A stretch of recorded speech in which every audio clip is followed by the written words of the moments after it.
Boa noite, queridos irmãos e irmãs da Igreja Presbiteriana de Muriaé, as nossas congregações em Palma, Patrocínio, Miraí e todos irmãos queridos, amigos que estão acompanhando aqui o início do nosso estudo bíblico desta noite. Eu quero convidar você a abrir as Escrituras em Atos dos Apóstolos, capítulo 12. Atos dos Apóstolos, capítulo 12. Nós estamos nessa maratona de estudos no livro de Atos dos Apóstolos, porque nós entendemos que a igreja evangélica, de fato, ela vive um momento muito confuso, e a própria igreja presbiteriana do Brasil, que é uma igreja protestante, uma igreja reformada, de linha calvinista, nós temos percebido que a nossa igreja tem perdido o rumo em algumas situações. Então é necessário nós voltarmos os olhos para as Escrituras. O livro de Atos é o livro histórico do Novo Testamento. Então, o livro que vai contar para nós o nascimento da igreja do Novo Testamento. É uma referência, ou é a referência mais segura para nós nesses dias de tanta instabilidade mesmo percebida na vida da igreja. Atos, capítulo 12. Antes de nós iniciarmos aqui a leitura, nós deixamos para casa algumas atividades para que vocês pudessem estar pesquisando durante a semana. E se porventura alguém teve interesse em fazer essa pesquisa, pode compartilhar conosco nos comentários a pesquisa que você fez, para que auxilie a tantos outros que estão estudando as Escrituras. Também, eu gosto sempre de estar lembrando que estudo, nós precisamos ter caneta, papel, e podemos transformar a nossa Bíblia na nossa Bíblia de estudo pessoal. Então, eu já mostrei para vocês semana passada, a minha Bíblia é toda rabiscada. Essa aqui é uma Bíblia nova, e eu não havia feito anotações nela ainda, e comecei uma nova leitura. E eu penso que é muito importante, é a nossa Bíblia de estudo pessoal. Aqui você vai fazer o seu estudo e fazer as suas observações, as suas percepções do texto lido.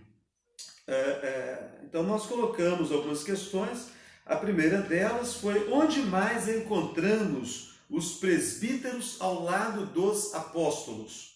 Eu espero que você tenha pesquisado no livro de Atos. Nós encerramos semana passada falando do ministério dos presbíteros. E nós falamos que o trabalho do presbítero é um trabalho muito sério. Nós encerramos falando que as nossas igrejas, elas são muito dependentes dos pastores. Então, quando um pastor chega num campo e ele é bem sucedido naquele campo, a igreja é bem sucedida. Mas quando chega um pastor no campo e de repente não há uma identificação com o campo, isso não é culpa do pastor, isso não é culpa da igreja, isso acontece. Não é a vontade de Deus que aquele pastor esteja naquele lugar, pelo menos talvez naquele momento. Então a igreja decresce, quando na verdade a igreja, a harmonia da igreja, a regularidade da igreja, ela deveria ser mantida pelos presbíteros, porque os presbíteros são membros das igrejas. E os presbíteros têm um período inicial de 5 anos, mas a maioria dos nossos presbíteros ficam 5, 10, 15, 20, 30, 40 anos como presbítero da igreja. Então o presbítero é uma função importante, ele é um pastor da igreja. O pastor da igreja, que é nomeado ou que é escolhido pela igreja por meio de eleição, ele é membro do presbitério. E ele tem a função de ministrar àquela igreja os ensinos da palavra. Mas o presbítero não. O presbítero é um membro da igreja que passa ali uma vida inteira. Então, quando nós falamos isso semana passada, eu sei que eu joguei um peso sobre os presbíteros e não tenho constrangimento nenhum, porque eu também fui um presbítero regente antes de ser pastor. Eu também fui presbítero de uma igreja, a Igreja Presbiteriana de Espera Feliz, e eu sei da responsabilidade que repousa sobre os nossos ombros e a cobrança. A cobrança da igreja é geralmente feita em cima da figura do pastor, mas ela deve ser muito mais feita na figura dos presbíteros. Por isso, os presbíteros têm que entender o seu papel na vida da igreja. Alguns, para de repente, mostrarem insatisfação com a não percepção do trabalho do presbítero, diz que os presbíteros são meros garçons da igreja, uma referência ao presbítero ministrar a Santa Ceia. É uma fala pesada, porque ministrar a ceia do Senhor é uma honra muito grande.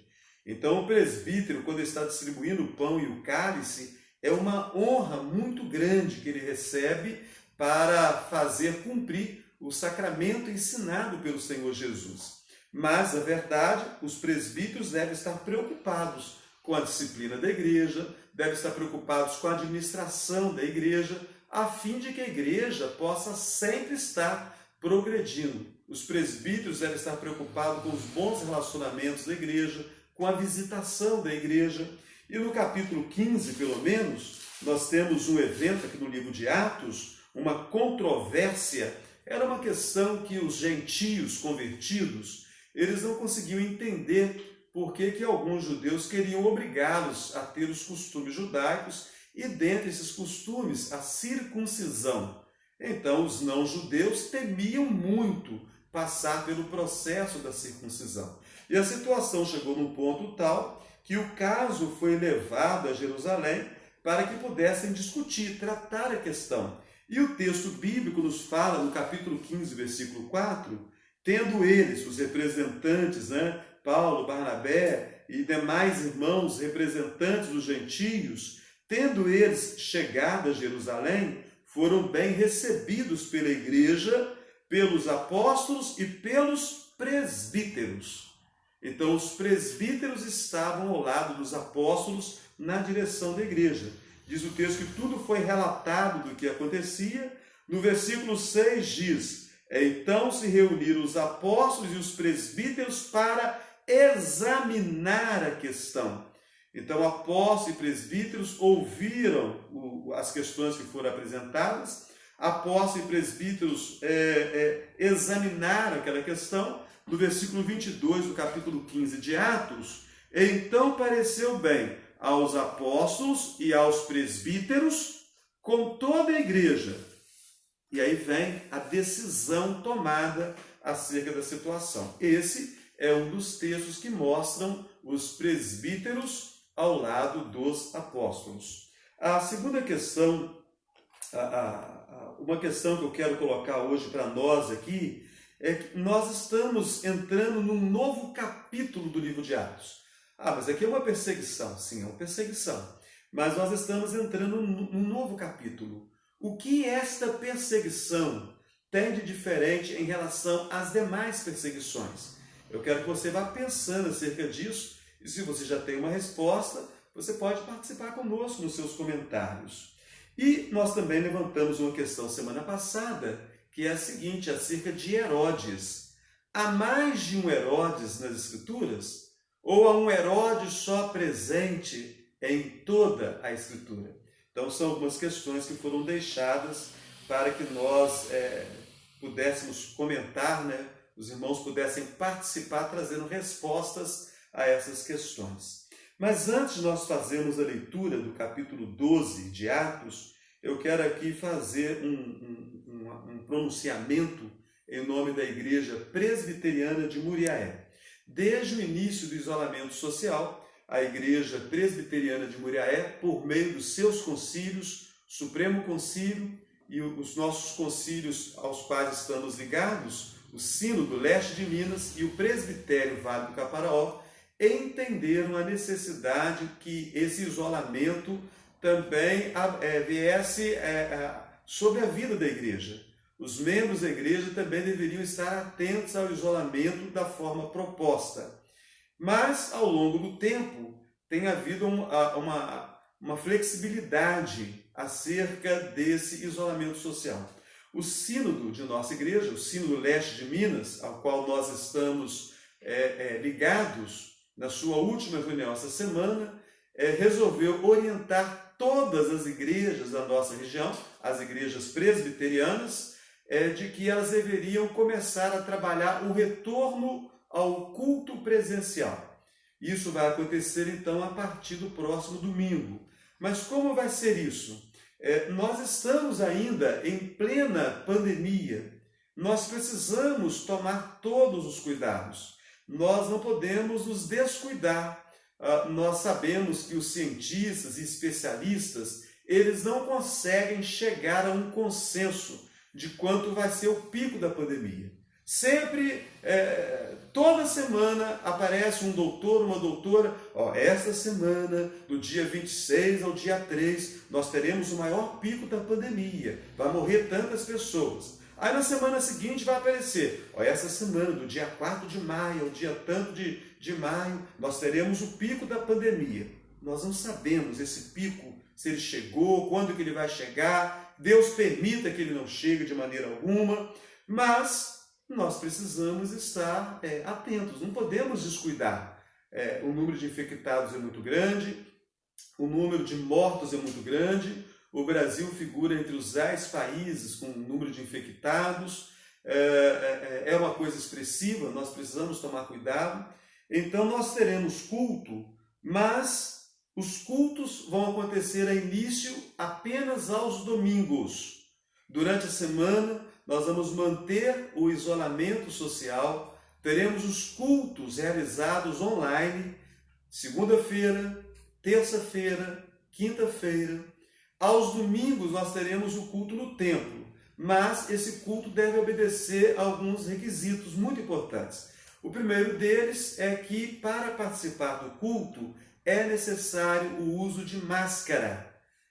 Somente não vai usar máscara quem vai ministrar, porque vai estar no microfone e vai estar a uma distância de segurança para que não haja perigo para ninguém. Mas todos os presentes deverão usar máscara. Então nós queremos pedir encarecidamente, você que é membro da nossa igreja e você que queira nos visitar, os nossos diáconos não vão permitir que entre alguém sem máscara no templo, porque nós temos que observar todas as questões que envolvem a questão da saúde. É uma questão humanitária, nós não podemos descuidar disso. Então, sem o uso da máscara, não será permitida a entrada no templo. Então, nós queremos pedir que ninguém fique exaltado. Há poucos dias vimos na televisão um cliente de um mercado não aceitou o uso da máscara, agrediu o segurança fez uso de uma arma que ele portava e acabou que matou uma colega funcionária. Então, olha que situação lamentável, porque um cliente insensato não quis obedecer regras. Isso não vai acontecer na igreja, nós temos certeza disso. Quem vai à igreja, vai para fazer as suas orações, vai para cultuar a Deus. Domingo será dia de Santa Ceia. Então nós temos certeza que não vai acontecer isso em nossa igreja. Somente vai entrar com o uso de máscara. Haverá álcool gel na entrada, alguém vai estar ali acompanhando. Haverá álcool gel nas dependências do templo também. Dentro do templo há um espaçamento determinado pela lei. Logo, o que acontece? Nós teremos um número reduzido de pessoas no templo. Então eu preciso, você que deseja participar do culto domingo na Igreja Presbiteriana de Muriaé, aqueles que são membros da igreja já foram informados pelo WhatsApp, pelos grupos da igreja, sobre o que é necessário fazer. Eles precisam entrar em contato com o telefone que foi colocado à disposição para que eles manifestem se vão estar presentes ou não. Por quê? Porque se ultrapassar a lotação permitida, nós teremos que fazer, de repente, mais de um culto no domingo. Então, nós não sabemos. De repente, muitas pessoas vão querer participar e nós vamos precisar fazer mais de um horário. Porque nós não podemos ultrapassar o número de pessoas. É uma questão de segurança. Dentro do templo foi colocado um espaçamento de 2 metros para que as pessoas possam assistir ao culto, participar do culto, mas sem que estejam próximas do outro, no risco de um contágio. Então eu preciso, se você que tem acompanhado os trabalhos da nossa igreja, não é membro da Igreja Presbiteriana de Muriaé, mas eu gostaria de ir ao culto, eu gostaria de participar da Santa Ceia. Então você entre nas páginas da nossa igreja e você coloca o seu nome que você deseja participar, para nós recolhermos o seu nome e verificarmos os horários do culto e informarmos a você o horário do culto no domingo. E os membros da igreja devem estar atentos aí e comunicar nos grupos da igreja. Também eu preciso aqui orientar, estou tomando uma parte do estudo, mas é necessário isso, que nós queremos fazer um pedido e gostaríamos que ninguém ficasse entristecido conosco. Todos aqueles acima de 60 anos e todos aqueles que fazem parte do grupo de risco, se possível, deveriam permanecer em suas casas. Nós vamos transmitir o culto. Domingo talvez não consigamos fazer ao vivo, no horário que for acontecer o culto no templo. Mas já a partir da próxima semana, a igreja vai estar equipada já com um sistema de internet para nós transmitirmos os cultos ao vivo.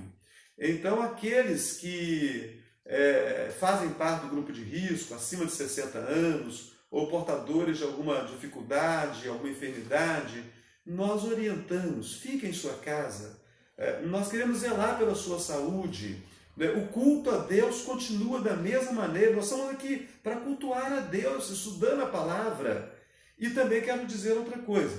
Você que não tem 60 anos de idade, você que teoricamente não faz parte de um grupo específico, mas você está receoso. Eu estou receoso. Eu quero manter o isolamento social. Então você deve ficar em casa. Porque o culto não é para obrigar os membros a ir à igreja. O nosso sínodo orientou que gradualmente as nossas igrejas estejam sendo abertas novamente para o culto presencial. Ou seja, você não está sendo obrigado domingo a estar na igreja. Então você não vai ficar constrangido. Mas se eu não for, o que as pessoas vão falar de mim? Ninguém vai falar nada de você. Porque a igreja ela é uma comunidade de amor. E a igreja tem que respeitar a posição, a opinião, os temores dos outros. Então, se você não se sentir confortável para estar na igreja domingo, você que é membro da igreja, eu peço que você mande no privado para mim. Pastor, eu e minha família, fulano, beltrano, não vamos estar. Orem a nosso favor, nós vamos estar orando do mesmo jeito e você vai estar acompanhando o culto. Domingo agora, possivelmente vai acompanhar gravado, mas na próxima semana já vai acompanhar ao vivo junto com os irmãos que estiverem no templo adorando a Deus. Então são essas as nossas aqui orientações. Espero que você entenda. Vai ser feita uma postagem nas páginas da igreja para tentar trazer maior esclarecimento. E se houver dúvidas nas páginas da igreja, você vai lá e manda sua mensagem que alguém vai estar trazendo alguma resposta às dúvidas que porventura você apresentar. Atos capítulo 12. Nós vamos hoje nos ater aos versículos número 1 até ao de número 5. Nós vamos ter aqui um momento que a igreja passa por perseguição. Preste atenção. Atos 12, os versículos 1 a 5 dizem assim: Por aquele tempo, mandou o rei Herodes prender alguns da igreja para os maltratar, fazendo passar a fio de espada a Tiago, irmão de João. Vendo ser isso agradável aos judeus, prosseguiu, prendendo também a Pedro. E eram os dias dos pães asmos. Tendo-o feito prender, lançou-o no cárcere, entregando-o a 4 escoltas de 4 soldados cada uma, para o guardarem, tensionando apresentá-lo ao povo depois da Páscoa. Pedro, pois, estava guardado no cárcere, mas havia oração incessante a Deus por parte da igreja a favor dele. Bondoso Deus, aplica os ensinos da tua palavra para nós, a tua igreja e o teu povo dessa época. Assim oramos em o nome santo do Senhor Jesus. Amém. Por aquele tempo, mandou o rei Herodes. Eu perguntei aqui quantos Herodes nós encontramos nas Escrituras. E eu quero aqui ver com você alguns desses Herodes primeiro deles no Evangelho de Lucas. Lucas, capítulo 1, o versículo de número 5.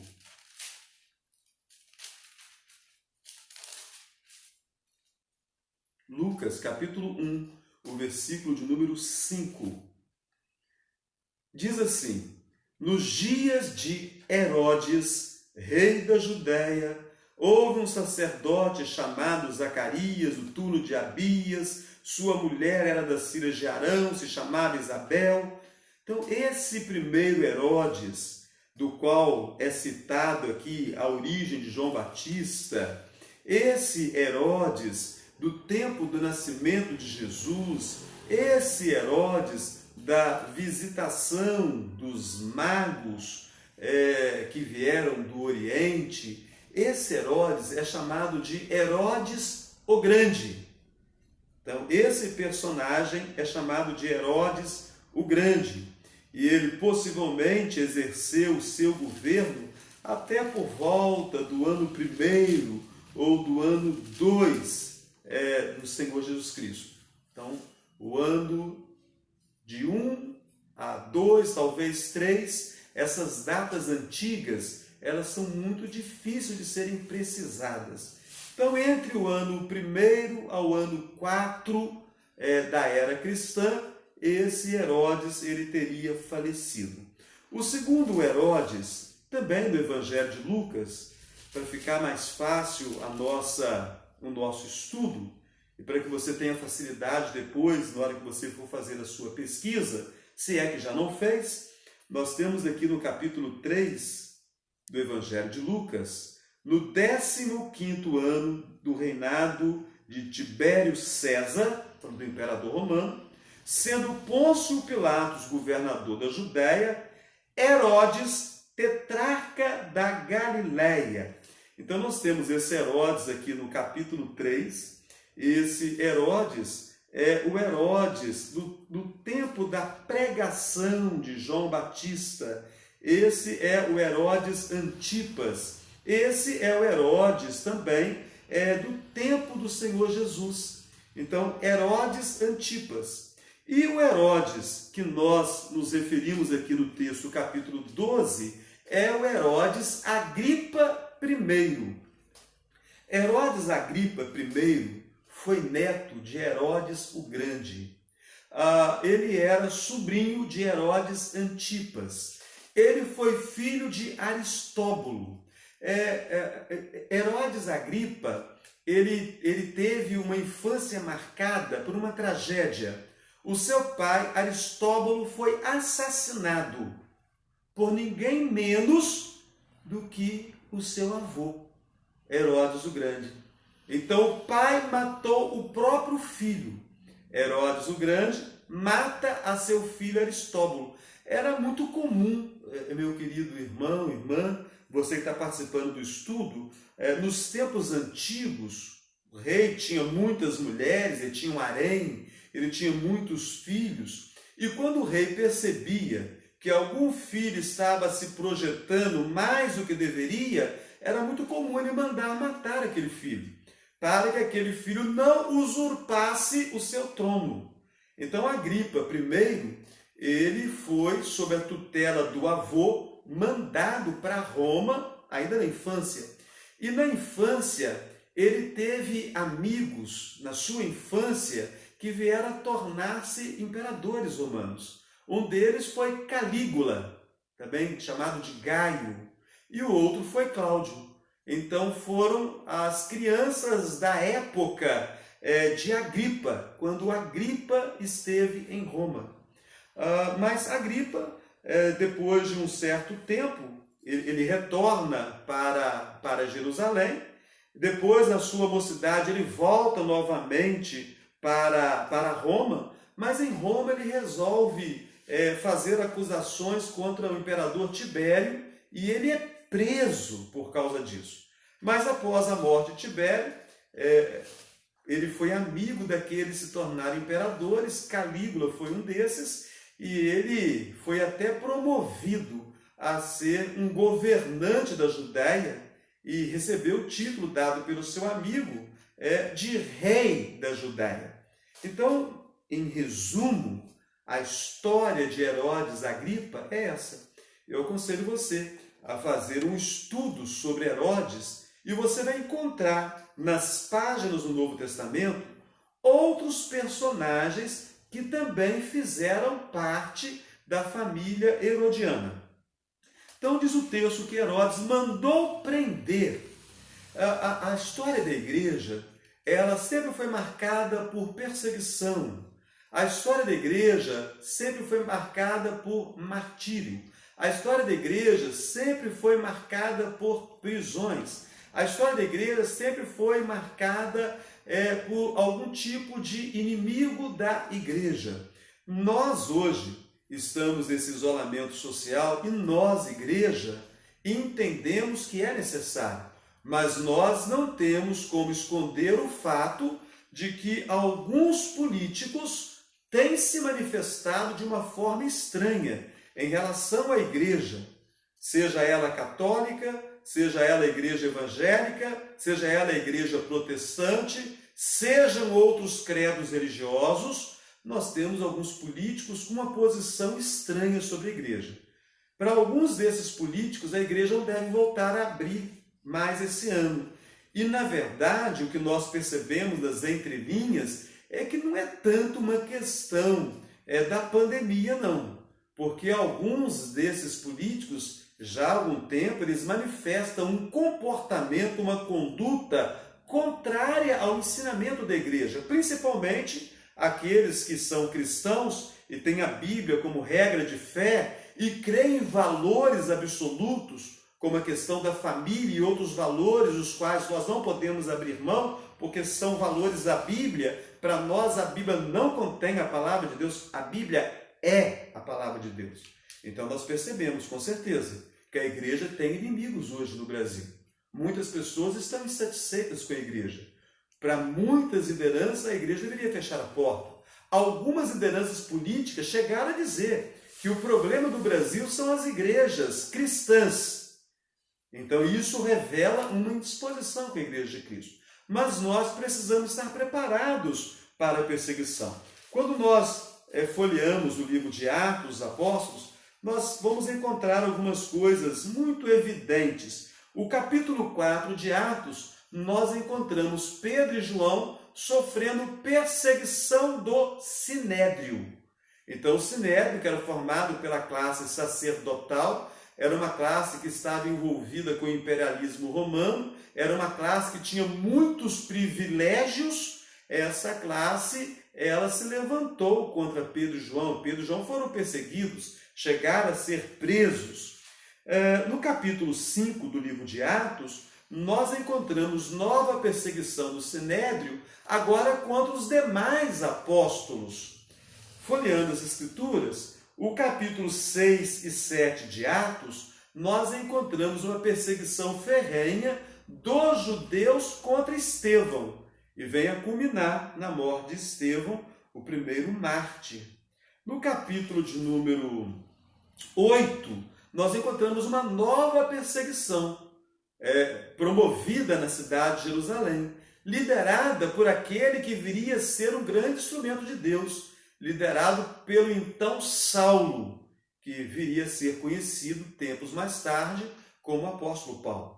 Então nós temos perseguições que são apresentadas no livro de Atos dos Apóstolos. Mas o capítulo 12 marca para nós um novo capítulo da perseguição. Porque o que nós tínhamos até o momento eram perseguições muito localizadas. Como nós falamos da perseguição do capítulo 5, que os apóstolos sofreram por parte do Sinédrio, na verdade não tinha respaldo absoluto por parte dos fariseus. Porque os fariseus e grande parte do povo sabiam que homens como Pedro e João e os apóstolos eram judeus fiéis à lei de Moisés. Mas agora no capítulo 12, essa situação ela vai se modificar. Então eu quero pegar aqui esse verbo prender, mandou prender, para alertar a você que professa a fé cristã que perseguição, martírio e prisão fazem parte da caminhada de um crente.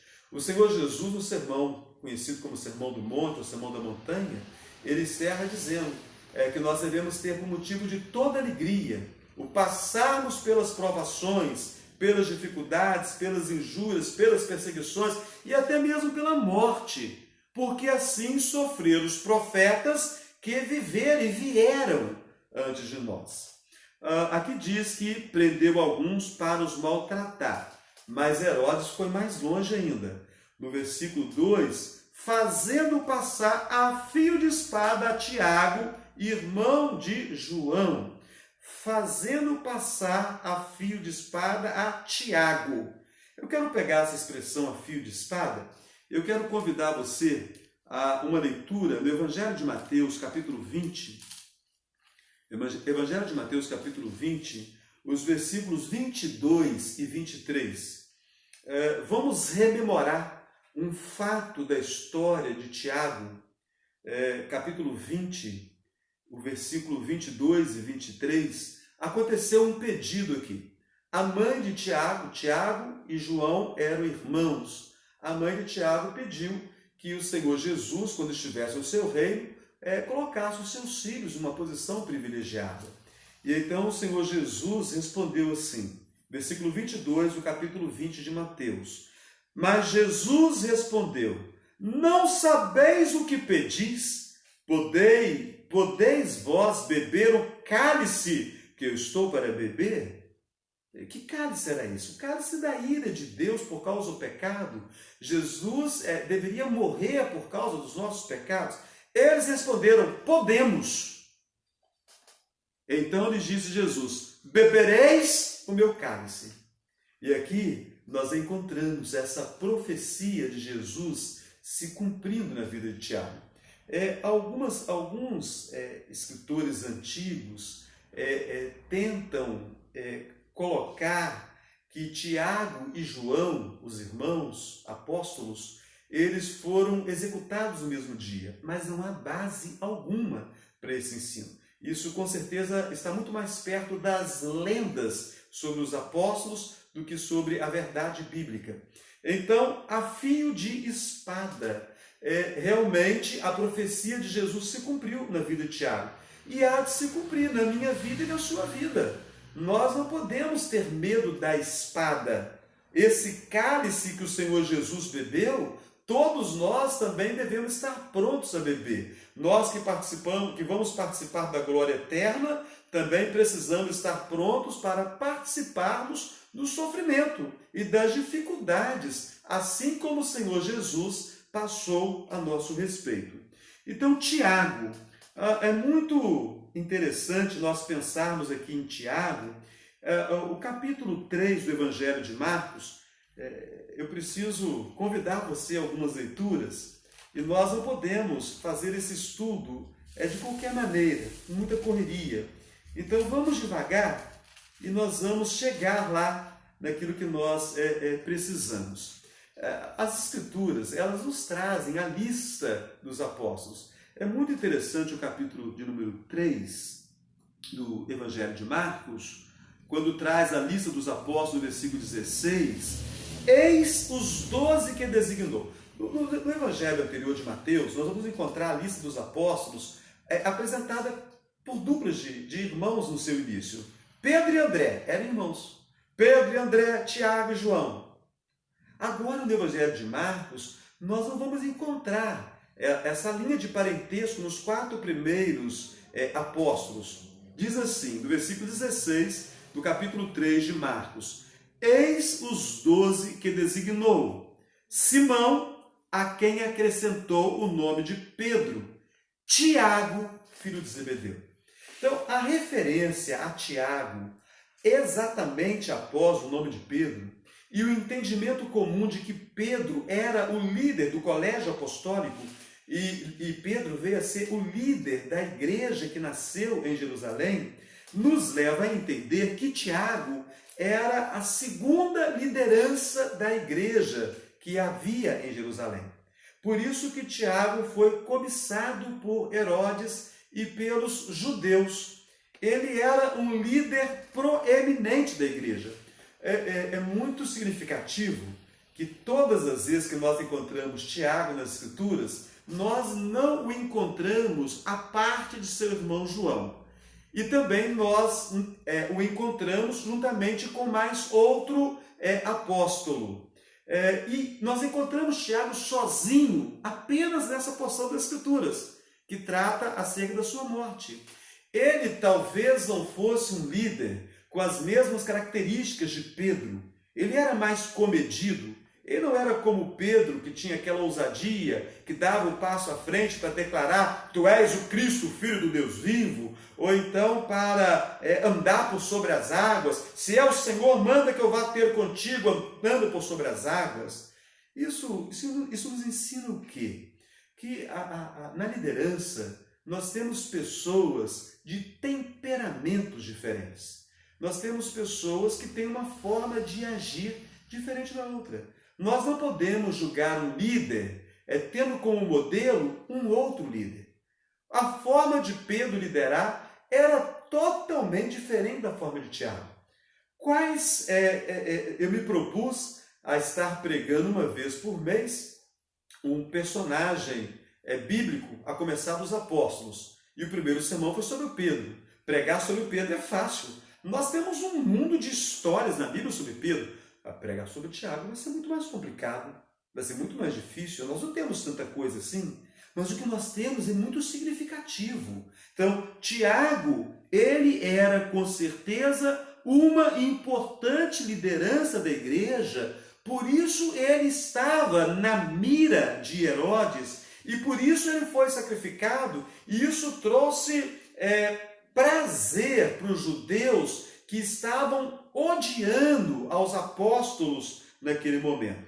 Então, Tiago, ele é um líder que nos é apresentado como alguém mais comedido, mas uma importante liderança na igreja dos seus primeiros dias.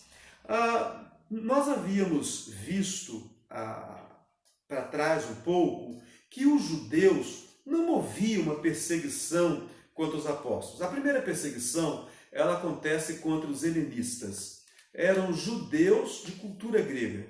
Aqueles judeus não era o judeu raiz, o judeu que nasceu lá em Israel, falava hebraico, falava aramaico, seguia os costumes. Eram judeus que foram criados fora de Israel.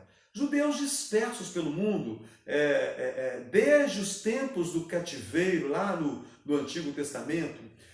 Esses judeus que nasceram noutras terras, não sabiam nem falar a língua hebraica. Esses judeus, eles não eram tão afeitos aos costumes judaicos, não eram tão ligados a detalhes da lei de Moisés, como eram os judeus raízes, os judeus oriundos ali de Israel, nascidos, criados ali dentro da nação de Israel. Então a primeira perseguição foi contra esses judeus, porque eles eram considerados inferiores, porque eles não seguiam o ritual judaico como deveria ser seguido. Os apóstolos e os judeus da igreja em Jerusalém eram muito respeitados. Nós vimos nas últimas semanas o nascimento da igreja de Antioquia e a força da igreja de Jerusalém, que era formada pelos apóstolos e pelos judeus raízes, né? Aquele povo judeu que morava, que estava ali, que não foi disperso, porque não foi perseguido a princípio.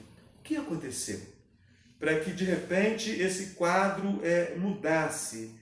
De repente houve uma mudança de atitude. O que fez acontecer essa mudança de atitude? Você teria condições de responder a essa questão? Se você tiver condições, responda aí no seu comentário. Arrisque-se. Não há problema de errar. Nós vamos aprender juntos. Quando nós olhamos para as Escrituras e vamos acompanhando a evolução da igreja no livro de Atos, a gente percebe com clareza que os judeus, os apóstolos e os primeiros irmãos judeus convertidos a Cristo, eles eram extremamente respeitados pelos outros judeus. Quando a gente volta os olhos para o capítulo 3 do livro de Atos, a gente encontra aqui Pedro e João subiam ao templo para a oração da hora nona. Então, 3 horas da tarde, a oração que todo judeu fazia, Pedro e João, que eram convertidos a Cristo, continuavam praticando esse mesmo ritual. Os nossos primeiros irmãos, como eles eram judeus, eles continuaram indo às sinagogas, eles continuaram praticando os costumes, a circuncisão, eles se abstinham de comer carnes sacrificadas, de comer sangue, de comer alguns animais que eram proibidos pela lei de Moisés. Então o povo olhava para Pedro e João e para os outros apóstolos como verdadeiros judeus, como homens cumpridores da lei de Moisés. E também sem contar os milagres que foram realizados por eles, a cura do coxo e tantos outros milagres que foram manifestos pelos apóstolos, fizeram que eles fossem muito respeitados. Então tem que ter acontecido alguma coisa. Para esse cenário ser modificado, alguma coisa aconteceu. E você, observando a leitura de Atos, você tem condições de decifrar esse enigma. Com certeza, a conversão de Cornélio foi o problema que gerou essa mudança de atitude dos judeus e das autoridades judaicas para com os apóstolos.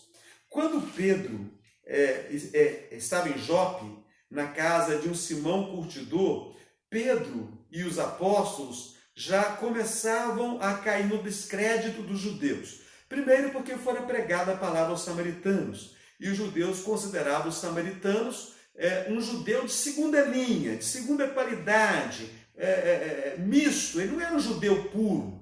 Então aquilo já abalou algumas crenças judaicas sobre a pureza do ensino dos apóstolos.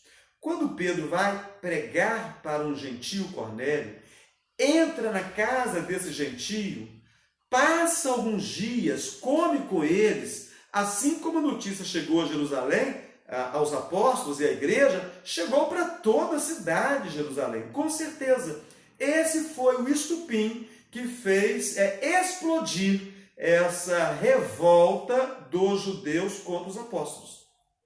E o que nós vamos ter então são as autoridades judaicas pressionando Herodes para que fizesse alguma coisa. Herodes havia conseguido o seu título e a sua posição, com certeza devido aos conhecimentos que ele tinha, conforme eu já falei aqui para vocês. E Herodes, a missão dele era manter a paz na Palestina. Na parte que lhe cabia ali dos judeus, ele tinha que manter a paz. Qualquer revolta judaica, ela era abafada de forma violenta. Os romanos não aceitavam qualquer tipo de motim ou revolta. E aqueles que estavam liderando, se porventura motins regulares acontecessem, eles poderiam ser depostos. E é claro que Herodes Agripa não queria perder o seu poder e o seu prestígio. E quando pressionado pelos judeus, ele atendeu os judeus para cair na graça dos judeus.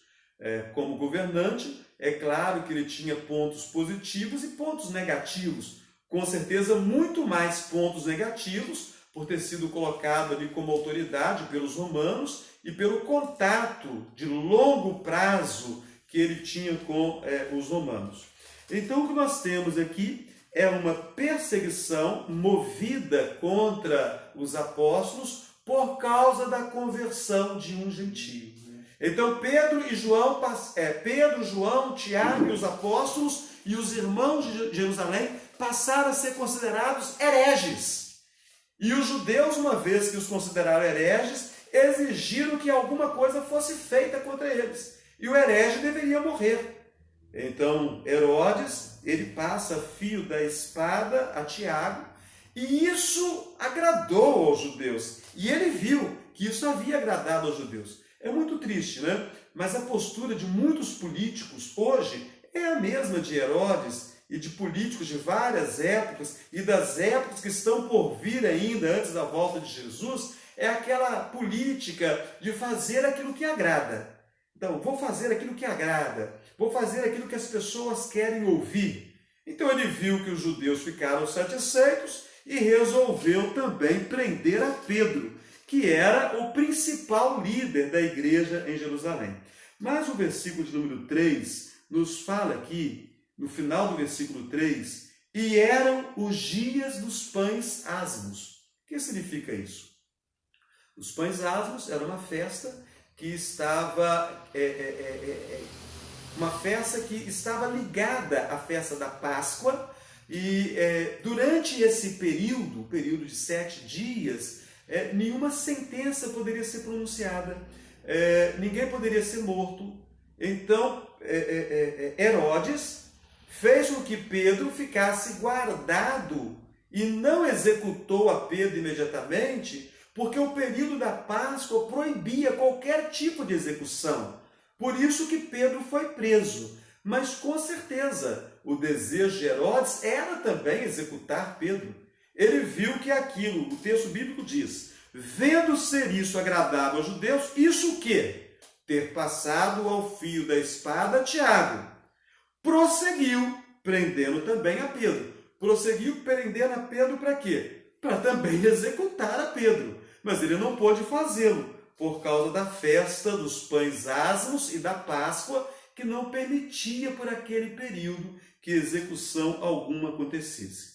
No versículo 4, tendo-o feito prender, lançou-o no cárcere, entregando-o a 4 escoltas de 4 soldados cada uma, para o guardarem, tensionando apresentá-lo ao povo depois da Páscoa. Eu creio que ficou bem entendido essa última parte. Tensionando apresentá-lo ao povo depois da Páscoa, porque era o dia dos pães asmos, então não poderia ser feito julgamento e nenhuma execução. Mas vamos à parte interna desse versículo aqui. Pedro foi preso, lançado no cárcere e entregue a 4 escoltas de 4 soldados cada, ou seja, 16 soldados por conta de um único homem. Deve chamar a sua atenção. Pedro se tornou o inimigo número 1 do Estado. Então, 4 escoltas de 4 soldados. 16 soldados por conta de um único homem. E semana que vem nós vamos ver um pouquinho mais sobre como esses soldados deviam guardar a Pedro. Mas eu quero que fique evidente para você que agora, que Herodes, ele procurou se prover de todo o cuidado para que Pedro permanecesse preso. E por que será isso?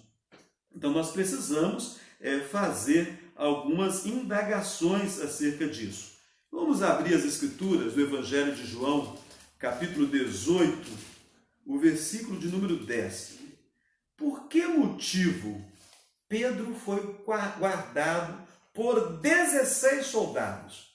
4 escoltas de soldados, 16 soldados por conta de um único homem. Será que foi por causa do evento de João, capítulo 18, versículo 10? No capítulo 18, Jesus, no Getsêmani, vai ser o momento em que Jesus vai ser traído, os algozes, inimigos de Jesus, vão capturá-lo, e então fala sobre uma atitude de Pedro nessa ocasião. Diz o versículo 10 do capítulo 18 do Evangelho de João. Então Simão Pedro puxou da espada que trazia e feriu o servo do sumo sacerdote, cortando-lhe a orelha direita. E o nome do servo era Malco. Será que foi por isso que Herodes mandou guardar Pedro no cárcere com 4 escoltas, com 4 soldados cada? Será que Pedro era o inimigo número 1 do Estado? Porque Pedro era um grande guerreiro. Que guerreiro fabuloso! Ele puxou da espada e ele era muito hábil. Ele cortou a orelha direita do servo do sumo sacerdote. Ele era um baita espadachim. Então, vamos prender e vamos colocar os homens, os guardas mais poderosos, porque esse homem é um grande guerreiro e ele poderá fugir da prisão. Ele poderá matar todo mundo e fugir, porque ele é muito poderoso em batalha. Claro que você sabe que eu estou sendo irônico. Pedro, quando puxou da espada e cortou a orelha direita do sumo sacerdote, você sabe onde Pedro mirou? Eu creio que Pedro mirou foi no pescoço. Mas ele errou, porque ele era muito ruim espadachim. Pedro era pescador. Pedro não era guerreiro. Então não foi por causa disso. Pedro estava com essa escolta de 4 soldados, não foi porque ele era um espadachim tão hábil que era capaz de cortar a orelha de um homem. Nada disso. O motivo real nós vamos encontrar no livro de Atos. Esse livro que nós estamos estudando, no capítulo 5, o versículo de número 19. Você lembra que eu disse que no capítulo 5 os apóstolos haviam sofrido uma perseguição por parte do Sinédrio. Então, por parte do Sinédrio, o grupo dos saduceus, o grupo dos sacerdotes estavam envolvidos diretamente, e nessa prisão que os apóstolos experimentaram, no versículo 19, capítulo 5, Pedro estava entre esses que foram presos. Diz assim: mas de noite um anjo do Senhor abriu as portas do cárcere e, conduzindo-os para fora, lhes disse: ide, apresentando-vos o templo, dizei ao povo todas as palavras dessa vida. Ou seja, Pedro já havia sido preso antes, e não foi porque ele era guerreiro, muito forte, que poderia tomar a espada de repente de um soldado e matar todo mundo e fugir, mas porque o anjo do Senhor já havia colocado Pedro em liberdade numa ocasião e poderia fazê-lo novamente.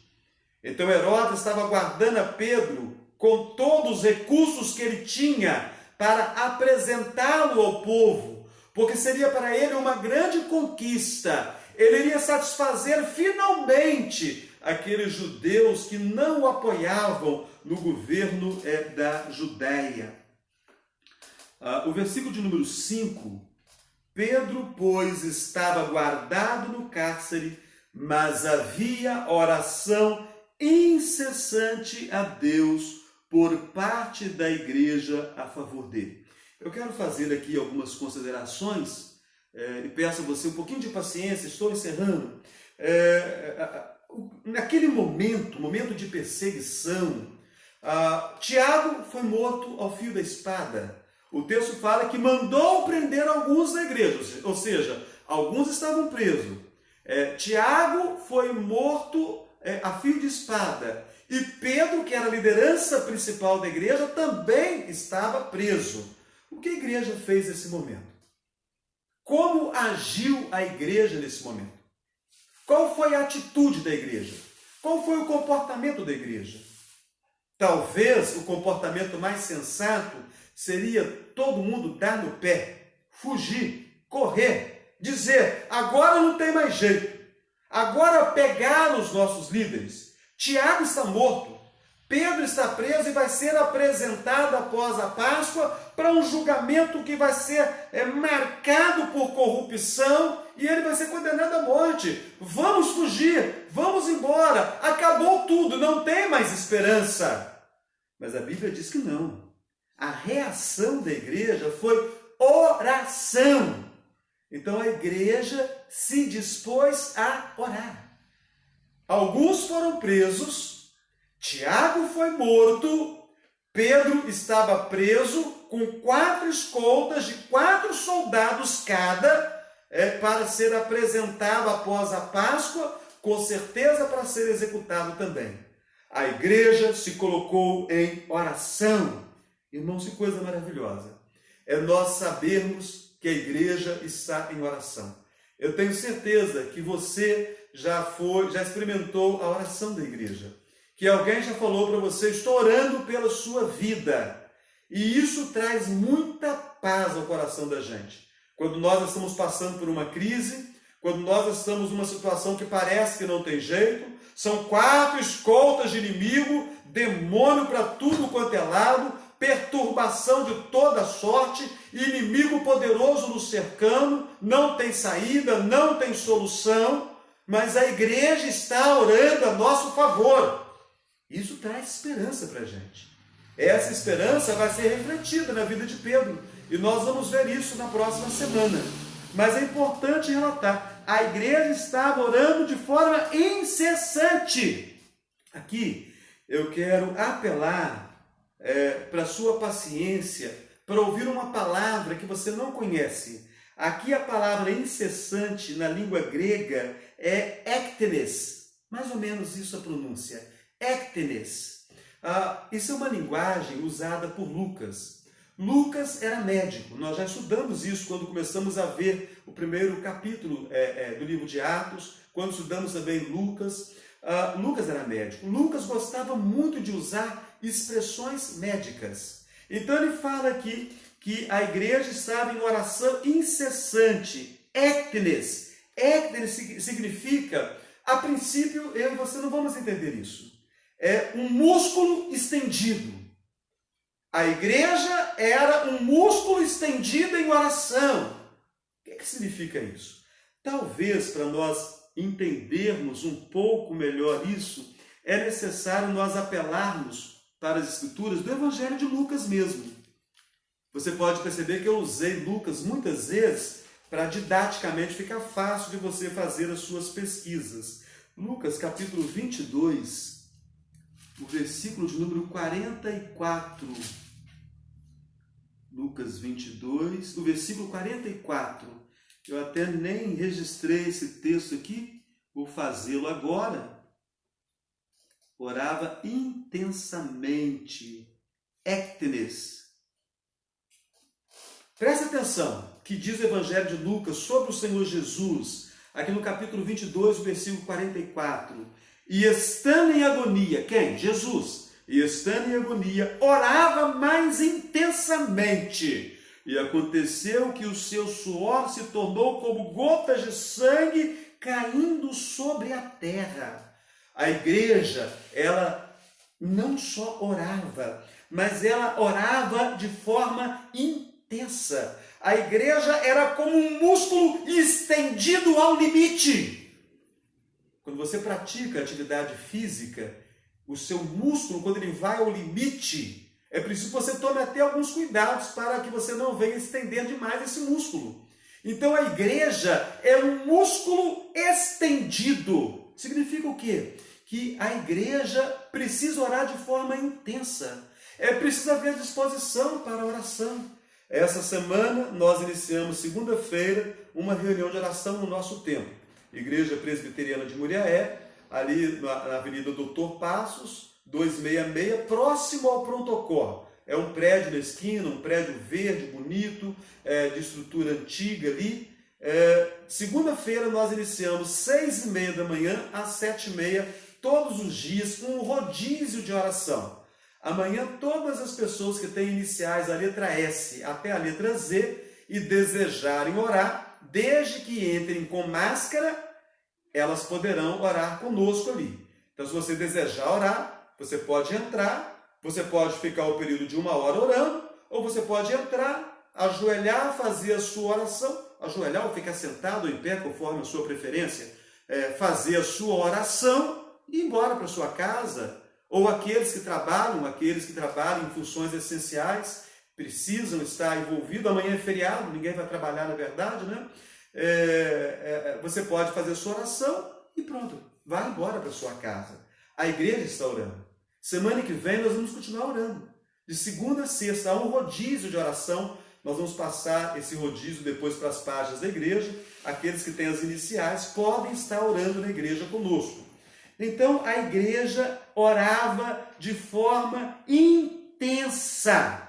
E eu quero aqui encerrar dizendo o seguinte: nos tempos de perseguição, a arma que a igreja tem é a oração. Então, a arma que você tem para os tempos difíceis da sua vida é a oração. A oração precisa ser alguma coisa comum na sua caminhada. A Bíblia, no Antigo Testamento, nos fala de um homem, Daniel. E esse homem era um político da sua época influente. Ele era um político do cativeiro. E os seus demais pares estavam invejosos dele. E cada um de uma nação, representando ali a nação do cativeiro, eles prepararam uma armadilha para Daniel. E essa armadilha era um decreto do rei que homem algum poderia fazer oração por um período de tempo.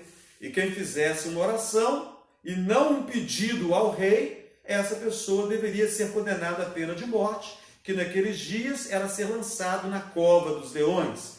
A Bíblia diz que quando Daniel ficou sabendo do decreto do rei e da sentença, o que aquele que fizesse pedido a qualquer Deus ou a qualquer homem e não ao rei seria condenado à morte, o texto bíblico diz que ele ouviu o decreto, saiu e foi orar, como era o seu costume de orar 3 vezes ao dia, com as janelas abertas para o lado de Jerusalém. Então ele fez aquilo que era o seu costume. Eu espero que você tenha costume de orar, mas eu quero dizer o seguinte: mesmo que você tenha costume de orar, nos tempos de aflição, na família, na vida profissional, nós estamos num momento dramático no Brasil e no mundo. Nós precisamos cuidar da saúde, mas também precisamos trabalhar para sustentar a nossa casa. Então estamos vivendo um momento dramático, estamos numa situação de ter que tomar decisões importantes. Nesse momento, você tem que orar intensamente. Você tem que esticar o músculo da oração. Você tem que deixar a preguiça de lado. Levanta de madrugada e na sua casa, no seu quarto, dobra o seu joelho, levanta a sua voz, clama a Deus pela sua família, clama a Deus pela sua vida profissional, clama a Deus pela sua vida espiritual. Quantas pessoas que estão frequentando uma igreja, mas estão apagadas, o Espírito Santo já se apagou há muito tempo na vida dessa pessoa, na vida desse irmão, dessa irmã. Então eu digo a você, nós precisamos orar, mas nos tempos difíceis, nós precisamos orar aqui, o ectenes, precisamos estender o músculo da oração, precisamos orar de forma intensa. Jesus orou de forma tão intensa, e esse mistério nos é apresentado nas Escrituras. Aconteceu que o seu suor se tornou como gotas de sangue caindo sobre a terra. O meu suor e o seu suor não vai transformar-se em gotas de sangue, mas que pelo menos haja suor, que a oração seja um exercício, que nós venhamos a transpirar, tamanho seja o nosso clamor. Em tempos de aflição, nós precisamos fazer conhecidos os nossos problemas por meio da oração. Foi isso que fez a igreja quando passou pela perseguição. Vamos orar? Bondoso Deus, obrigado pelo teu cuidado conosco, por iniciarmos o estudo desse capítulo 12, uma nova perseguição sobre a igreja, agora visando atingir a liderança da igreja, os apóstolos da igreja. Ó Deus de toda graça e favor, ajuda-nos a entender os ensinos ministrados aqui essa noite, mas principalmente que a igreja precisa estar em oração. O texto bíblico não fala que 3 pessoas estavam orando, e essa é a verdade triste em nossas igrejas. As reuniões de oração são frequentadas por 2, por 3, por 4, por meia dúzia de pessoas. O texto diz que a igreja estava em oração. Nesses tempos de pandemia e em todos os tempos difíceis da caminhada, que a igreja seja mais corajosa. A igreja tem se escondido muito e orado pouco. Que a igreja possa levantar o seu clamor nos tempos difíceis. Assim eu oro, agradecido por estudarmos juntos a palavra, no nome precioso do Senhor Jesus. Amém. Que bom. Deus abençoe a sua vida, você que participou do estudo conosco, que Deus abençoe poderosamente. Eu gostaria de estar lembrando você, para que você esteja observando o estudo da próxima semana, vamos estar continuando o estudo, e a tarefa que é proposta, Tiago, eu disse aqui que ele se destaca como um dos líderes da igreja. Quais foram os feitos de Tiago que nos mostram que havia nele realmente uma liderança? Observe isso nos evangelhos principalmente e traga para nós essa curiosidade. Deus abençoe a sua vida.